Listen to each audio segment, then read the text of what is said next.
आज हम लोग समझते हैं यण संधि को। यण संधि के क्या नियम हैं? देखिए, जब पहले शब्द में ई या बड़ी ई के साथ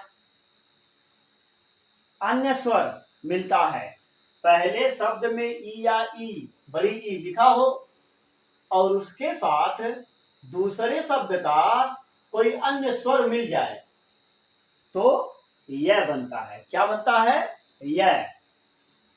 तथा प्रथम शब्द का अंतिम वर्ण जो पहला शब्द है उसका अंतिम अक्षर, जैसे यहां पर त लिखा है, आधा हो जाता है। आधा अक्षर लिखने के लिए हम पूरे अक्षर के नीचे हलंत लगा देते हैं, वो आधा अक्षर हो जाता है। समझते हैं कैसे? यहां लिखा है अति, तो तय पर छोटी ई की मात्रा है। देखिए, छोटी ई मिल गया। और दूसरा शब्द है अधिक, अधिक में अ मिल गया। ये दोनों मिलकर के यह बन जाएंगे। ठीक है, लेकिन हमने कहा है कि पहले शब्द का अंतिम वर्ण आधा हो जाता है। तो कैसे भाई? जैसे देखो, त पर छोटी की मात्रा है और अ है। त पर छोटी की मात्रा और अ, तो ऐसे बन जाएगा त्य। क्या बन जाएगा? त्य। अब हम इसको लिखेंगे अ और त पर छोटी ई की मात्रा को और अ को मिला करके लिख देंगे त्य, अत्य। और धिक उतर जाएगा, हो जाएगा अत्यधिक। इस तरह से ई और अ मिलके यह बन गए, लेकिन त पर छोटी ई की मात्रा थी, इसलिए त जो था वो आधा बन गया। तो आधा त और यह मिलके हो जाएगा अत्य, अधिक उतार लेंगे। तो यण संधि के अनुसार यह भी बन गया, अंतिम वर्ण आधा भी हो गया। अब चलिए, लिखा है अति धन आनंद। अति, त पर छोटी ई की मात्रा ई लगाओ, आनंद में आ लिखो। ई और आ, भाई ये तो पहले शब्द का स्वर है ई और बड़ी ई, तो ई मिल गया। और दूसरे शब्द का एक स्वर मिल गया आ, लिखा है अन्य स्वर, तो स्वर मिल गया आ। ई और आ मिलके बन जाएगा यह, और आ की मात्रा है इसलिए या बनेगा। अब सुनो, त पर छोटी की मात्रा है और यहां पर आ है, तो नियम के अनुसार त पर छोटी की मात्रा है तो त आधा होगा और ई और आ मिलके या बना लेगा, तो हो जाएगा त्या। तो अब क्या मतलब हो गया? अ ती और आ मिलकर के हो जाएगा त्या, अत्या। आनंद है तो अत्यानंद, आ हट गया, अत्यानंद। जिस अक्षर पर छोटी ई की मात्रा होती है वह अक्षर आधा हो जाता है और दोनों मात्रा मिलकर के यह और या बना लेते हैं।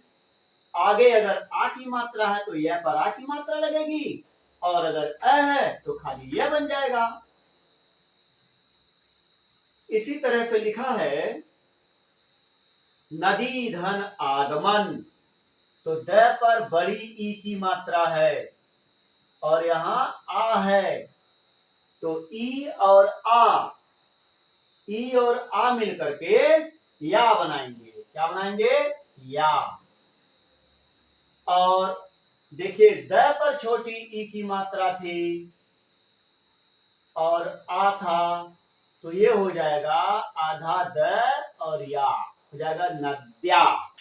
अब हो जाएगा नदी धन आगमन, इसका हो जाएगा न, और द को आधा बनाइए और या यहां बना है, हो गया नद्या गमन।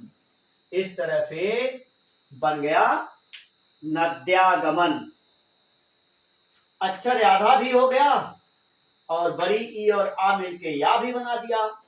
यही तो यण संधि की पहचान है। चलिए यण संधि का दूसरा नियम देखते हैं। दूसरे नियम में है छोटा ऊ तथा बड़ा ऊ के साथ अगर कोई अन्य स्वर आ जाता है तो वह बन जाता है, और पहले शब्द का, प्रथम शब्द का जो अंतिम वर्ण है वह आधा हो जाता है। कैसे? इसमें लिखा अनु, न पर छोटा ऊ की मात्रा है और आगे है अ, तो बन जाएगा वह। लेकिन ध्यान करिए, न पर छोटा ऊ की मात्रा है और अ है, तो हो जाएगा आधा न और वह। कैसे? देखिए, अ आधा न व य, अन्वय। तो छोटा ऊ और अ मिलके वह बन गया, लेकिन जो छोटा ऊ था ये न पर था, इसलिए न आधा हो गया, अन्वय। ये नियम है। अनुएषण, अनु न के ऊपर छोटा ऊ की मात्रा है, लिखा है एषण, ऊ के आगे ए की मात्रा है, तो बनेगा वह पर ए की मात्रा। ए है तो ए की मात्रा बनेगी, लेकिन न पर छोटा ऊ की मात्रा थी और इसके साथ ए लगा था, तो आधा न बनेगा और वह पर ए की मात्रा बनेगा। यहां बन जाएगा अ आधा न, वह पर ए की मात्रा, षण हो जाएगा अन्वेषण। ऊ के साथ कोई भी स्वर आया तो वह बन गया। ए आता था तो वह बन रहा है, ए आता है तो वे बन रहा है, वह पर ए की मात्रा हो गया अन्वेषण। लिखा सु प्लस इच्छा। अब सु स पर छोटा ऊ की मात्रा है तो ऊ लिख दो, प्लस इच्छा में छोटी ही है तो क्या बनेगा? ऊ पर ई की मात्रा जब लगेगी तो वह के साथ ए बन जाएगा, और स पर छोटा ऊ की मात्रा थी तो स आधा हो जाएगा।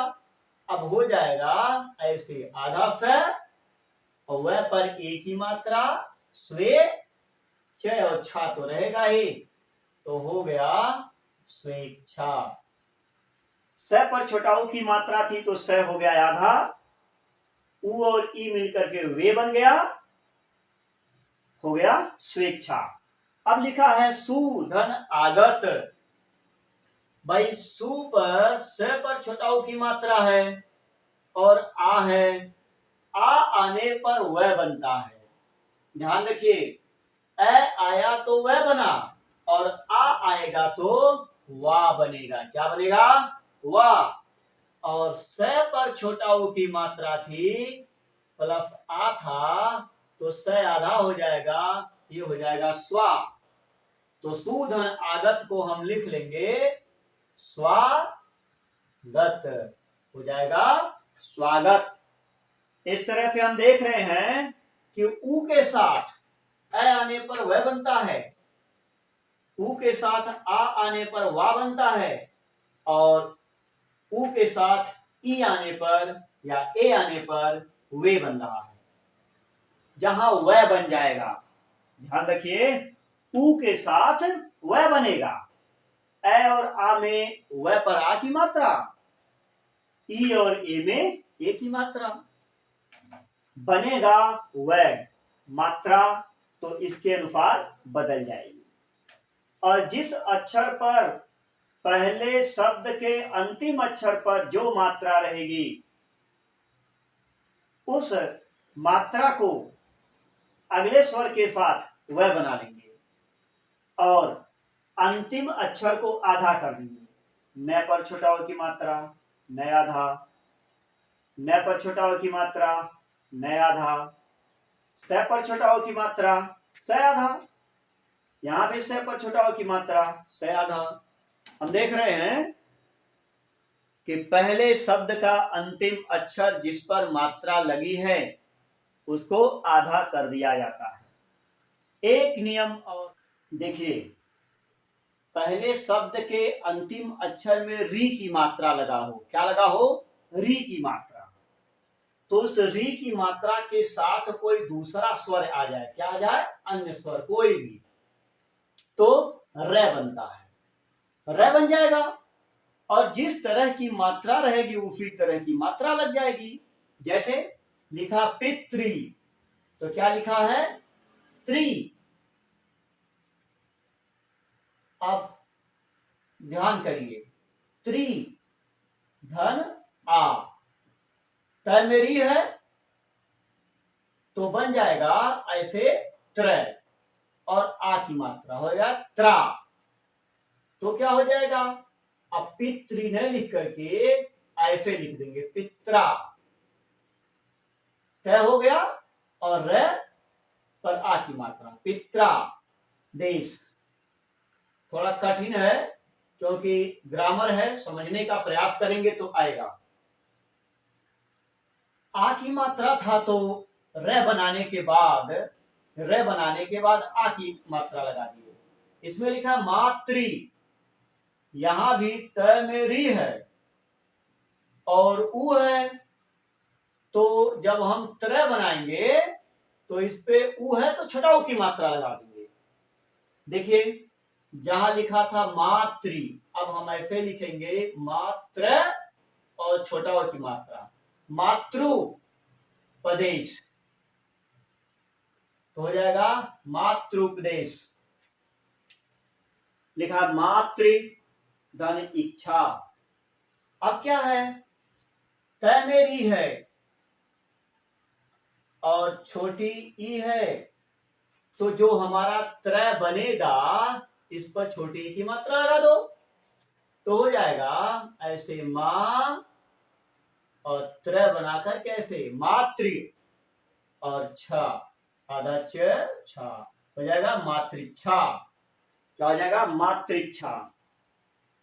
अब पितृधन आज्ञा, तो देखिए यहां पर त मेरी है त्रि और आ, तो यहां पर त्र बनेगा और त्र बना करके आ की मात्रा लग जाएगा क्योंकि आ है, तो पितृ को पित्रा लिखेंगे, पी और त में र आ की मात्रा पित्रा और ज्ञा लगा देंगे, हो जाएगा पित्राज्ञा।